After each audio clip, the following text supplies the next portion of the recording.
What is happening, YouTube world? I am Dr. Corey. I'm a naturopathic physician, one half of the healing couple with my partner Jessica, and we are master breathwork facilitators and founders of the Reset Breathwork Method.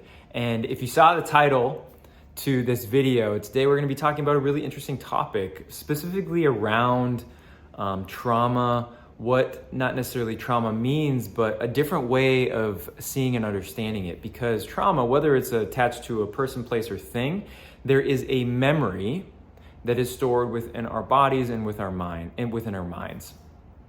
And for those of you, and I'm a big believer of body memory and mind memory, a lot more of the science right now exists around memories being stored within the mind. And the memories are usually stored in deeper parts of our nervous system called the unconscious or subconscious mind, the reptilian brain, the mid or limbic system.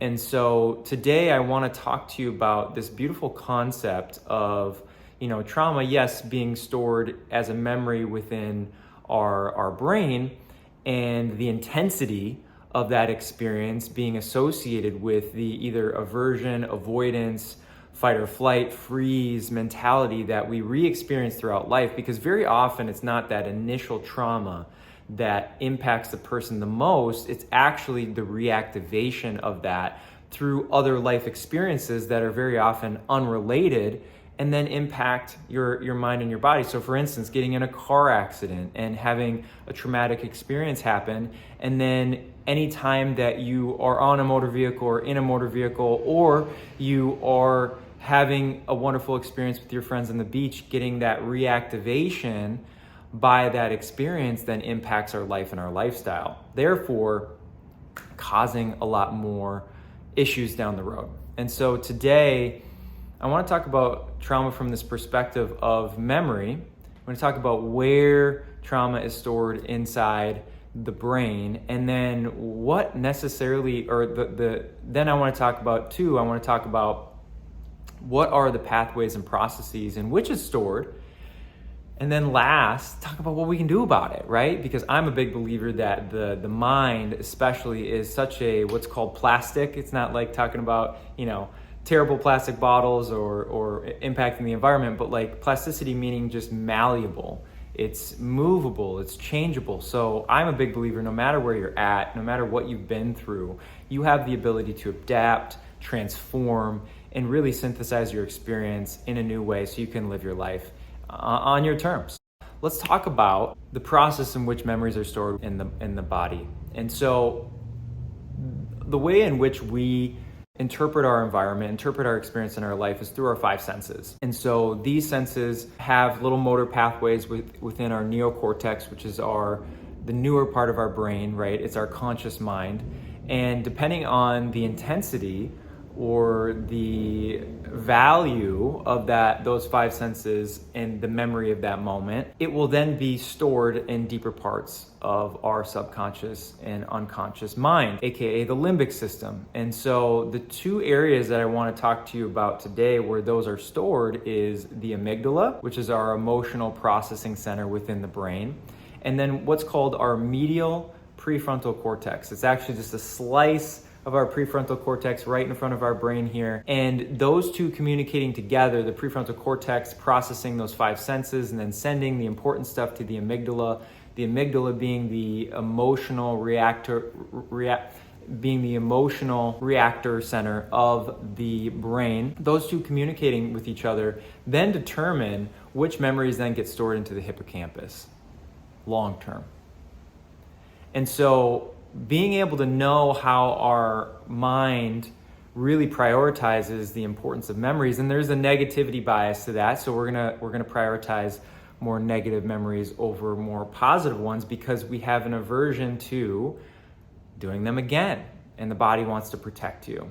And so know that whatever experience you've been through, whether it's a person, a place, a conglomeration of all of those, and it's resulted in a very traumatic experience for you, neurologically, what's happening is that medial prefrontal cortex is communicating to the amygdala, like, we got to remember this so this doesn't happen again.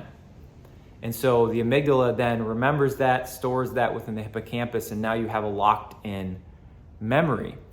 And the thing about our brain is that it can work against us. So if we've had that kind of trauma and then we go out into the world, our prefrontal cortex, the medial prefrontal cortex, is going to be using what's called a reticular activating system that says, hey, this thing happened to us. Let's go out and look into the world for things that may possibly be that. So that's why when you've gotten into a car accident and then you're out on the beach with your friends, you have maybe a visceral reaction of feeling like you're back in that car crash. Maybe you see a surfer, he's surfing, and then he falls and crashes into the waves, and you have this reemergence of this really negative memory within your mind and your body. That's why it's happening, is because that prefrontal cortex is trying to work for you to prevent that from happening. But it can really get cumbersome and get in the way of your life. And so what do we get to do about that? Like, what is the best way in which to address those types of traumatic experiences? Is to have a positive experience. Now, we can have positive experiences, happenstance, randomly or intentionally throughout our life, whether it's with friends, family, parties, get-togethers, great experiences, travel, yes, of course. But to have an experience that is intentional around addressing that traumatic experience and then releasing it energetically, we have an opportunity to activate the dopamine system. The dopamine system is, our reward center, our control center. It's our feel-good hormone. And this is the kicker. Research is now pointing to the dopaminergic system, which involves neurotransmitters and neurons within our brain. It's connected to the amygdala and also the medial prefrontal cortex. Those two centers that store memories. And what research is showing, if you have enough positive experiences or experiences where you address that traumatic experience, but it doesn't result in negative symptoms or negative feelings, essentially maybe even neutral feelings, like, oh, I thought this was going to trigger me and this was going to happen again, but it didn't. What happens is the mind rewards you for that. It rewards you by releasing dopamine through the dopaminergic system, bathing your amygdala and your medial prefrontal cortex in dopamine. And what does dopamine do? Dopamine dampens your negative experiences, aka your traumas.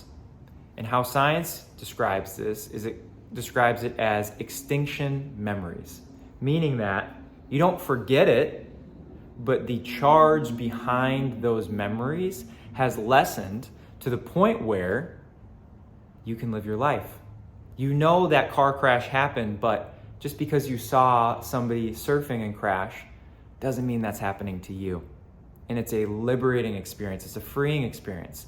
And so let me give you some context to this. So me and Jessica, we teach amazing breathwork classes consistently throughout San Diego. And very commonly what happens is people come up to us, maybe even a little like shell-shocked, like, what just happened? Oh my gosh. And what they'll say to us is, gosh, I don't know what really happened to me, but I feel so much better.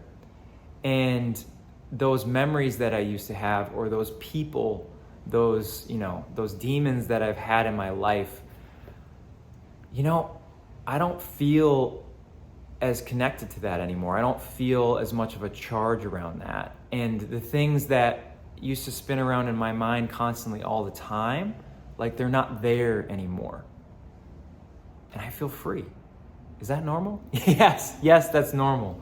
It's normal to come into breath work, address your traumas in a safe setting, release them energetically, and then come back to yourself and realize that, hold on a second. And your brain says, hold on a second. We can start to reward ourselves for addressing those traumas via dopamine, and dopamine can dampen those traumas to a point where we have an extinction of those memories. And do it enough, that's eventually what's going to happen. And so for those of you that are interested and curious about breathwork, about what what it would really mean for you in overcoming your trauma or your negative past experiences, please feel free to follow us on Instagram at @thehealingcouple_. You can also go to our website, www.thehealingcouple.com, and you can check out our other offerings and programs there. But just take a little bit of a big toe into the deep end, as I like to say, because there's always another option. There's always another solution for what you're up against and what challenges that you're currently experiencing. And breathwork can be a beautiful modality for you to address those traumas in a safe setting and really activate your dopaminergic system to create those negative memories and turn them into ones that are an extinction event. All right, thank you so much. Once again, I'm Dr. Corey, one half of The Healing Couple. More videos coming your way. Have a beautiful day.